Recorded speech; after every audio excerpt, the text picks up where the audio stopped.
But yeah, I mean, I'd like to see the trends also. It'd be very, very interesting, right? Joseph says, "Hello, Dennis. Hope everyone is great. Yeah, I feel that I've only seen 2% per year.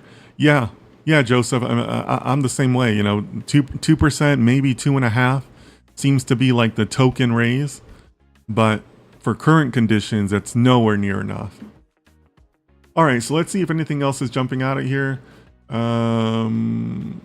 Okay, so now they're giving us an idea of the salary ranges of the people. 27% said their current annual base salary is 101 to 150,000. 25% it is 151 to 200,000. Okay, so that gives you a little bit of a quartiles understanding, right? It doesn't say whether these are the bottom quartiles. I'm assuming these are probably like the bottom middle and top middle quartiles. But yeah, so 101 to 150, 150 to 200K is where we're at.